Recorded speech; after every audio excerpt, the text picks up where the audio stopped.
Aquarius, welcome back to another Astro Reels. It's my pleasure to read for you, as you know. And as you all also know, you don't need to have any significant placements in the sign of Aquarius for this reading to be for you. If it resonates, then chances are it's for you. But of course, use your discernment still. If it doesn't resonate, I would invite you to back pocket it, then come back at a later time to see whether the energies have materialized enough, and if they have, that they make sense to you. Okay, sorry guys, I'm already thinking about the energies here. I'm trying to get through the spiel. What else? Yes, if you'd like to work closely with me, you know exactly where to find me on my Etsy page, and as you know, we do it all with love. All right, so without further ado, let's jump right in. Gosh, now I do want to say, Aquarius, wow, Aquarius, so many energies you're putting in front. Notice how I'm like tripping over my words. I'm always like, it's me, but it's not me. I'm in the flow of your energy. And I was going to say that as I started this reading, I said Aquarius. And the way I said it, I realized, oh, Aquarius energy is hiding behind this mirror, hiding. And then even as I'm talking and I'm trying to get it out, I don't know if you guys can feel the energy, but I'm feeling this resistance, like pancakes, being one pancake and another pancake while I'm trying to speak. So that makes a lot of sense. All right, well, I don't know why, but let's jump in. Oh, I get it. Okay, so there's a big theme going on right now, which we know. We've been talking about the incoming of huge amounts of energy. We went into it in the Sag reading. We talked about it in a couple of weekly posts. I just talked about it in the last two readings. I did another posting for Scorps, and then I did a Capricorn one talking about this flow, because as this flow of energy is coming in, and by the way, we know we're coming off the new moon, we're heading into eclipse season. We've got two major eclipses coming up. You know that if you have any self-worth issues, which, hello, we all do, it's called humanity, right? 2 minutes, 22 seconds. It's us. Then it's going to create, if you don't allow the flow of energy in spite of your low self-worth, you're going to just create resistance. And how that resistance occurs, or what it does to you in the physical, is, well, it really depends on you. For some people, they tend to get aches and pains, rashes, things like that, and they get physical stuff. They feel sluggish, blah, blah, blah.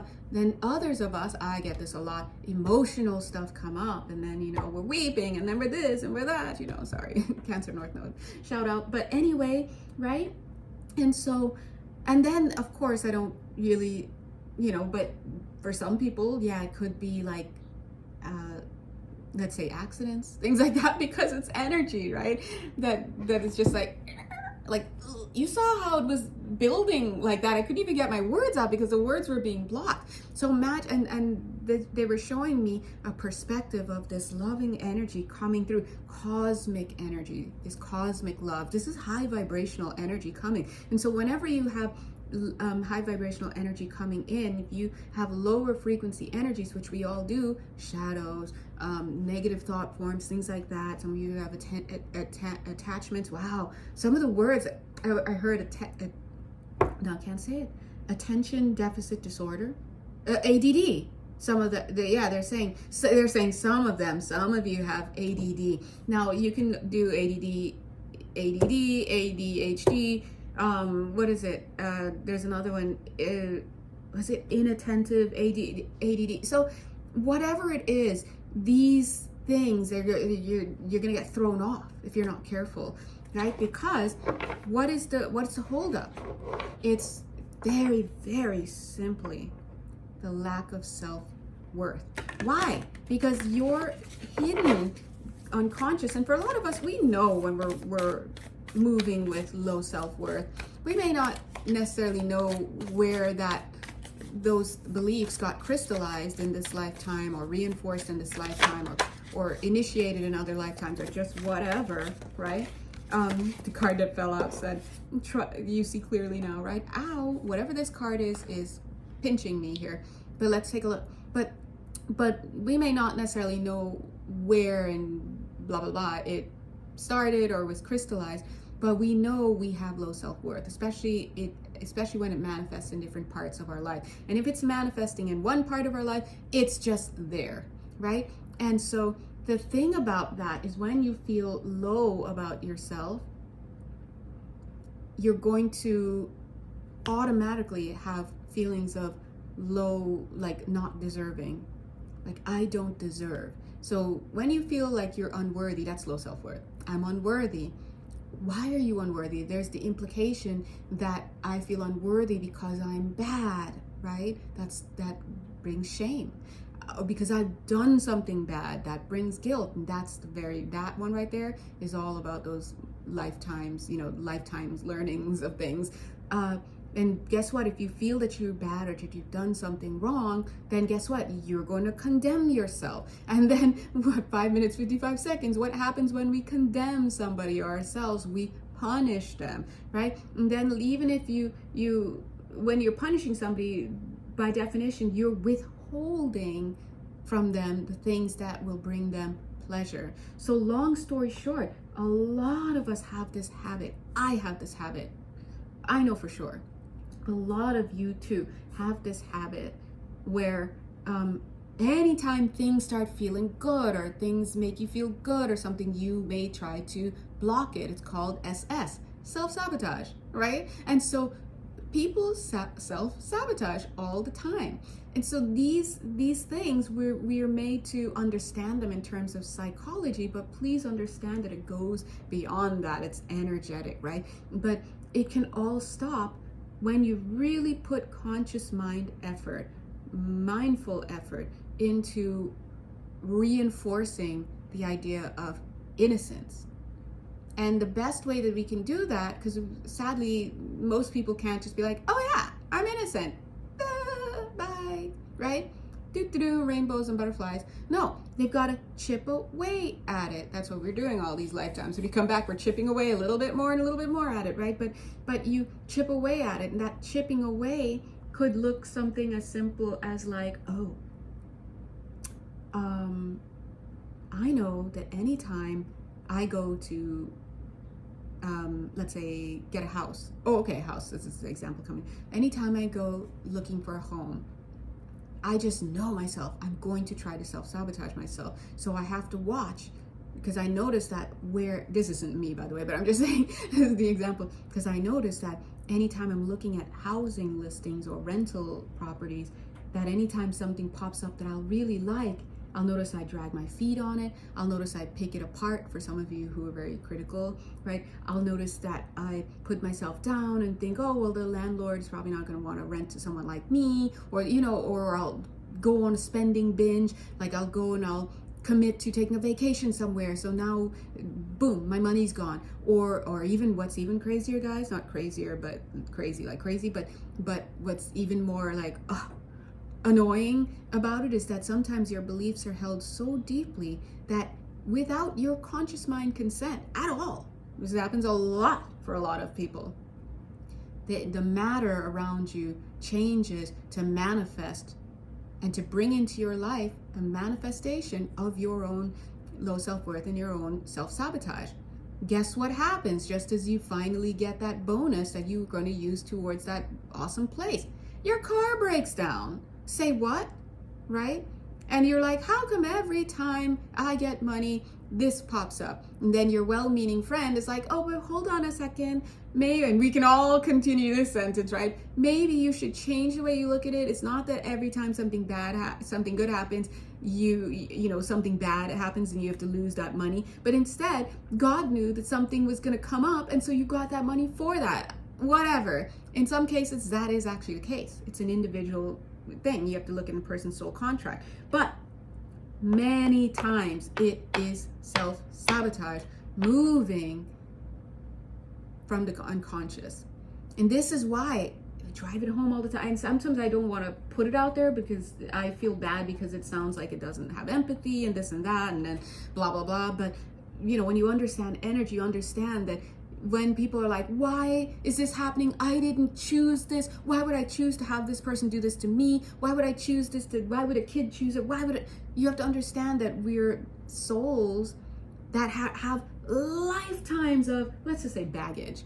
And here we are, and soul contract stuff, where we literally make agreements to have certain experiences for our own soul's growth. And it's out of alignment with the onlookers down here.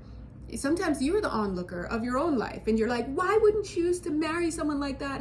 And you can have that stripped away immediately, sitting across from your psychologist, who's like, well, actually, let's revisit that. And then by the time your 2 hours is up, you're suddenly realizing, oh my God, I did this to myself. What do you think we can uncover immediately the minute you sit down with your energy reader? Hi. We're seeing it. It's right there. It's absolutely right there. But you're not going to see it for yourself. And I know, because I can't see my own stuff sometimes. Sometimes I have to look for clues in what I'm doing. I'm like, oh, I notice I'm doing that. I know I need to go sit down and connect, because something's happening that is out of my view. And I understand why it's hidden from view. Just like I want you guys to understand why your stuff is hidden from your view. Because sometimes the memory is just at 11 minutes, 11 seconds, too much for your conscious mind to just look at, because of what that part of you makes it mean about you, about itself. But the lie here is that that part of you, it's going to be a past lifetime aspect of you, or part of you that was traumatized in this lifetime. Those parts of you, the lie is that they believe whatever they believe about themselves to be true. But spirits out here trying to heal, save lives by showing that's a wrong perception. If you're only going to look through a lens this small, super cute, right? There it is. And you're trying to make meaning out of what you see through this little lens. Now you're like guilty as charged, must, walk all over myself, must do this, must punish, must never get married, must never, whatever it is. And you're running on these unconscious energies are so strong in those beliefs that they're literally manifesting these things around you, right? Instead, you start to chip away at these things. Why do I have this drawer open? Sorry.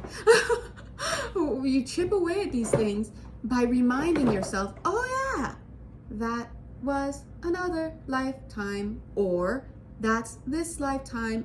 I was only 7.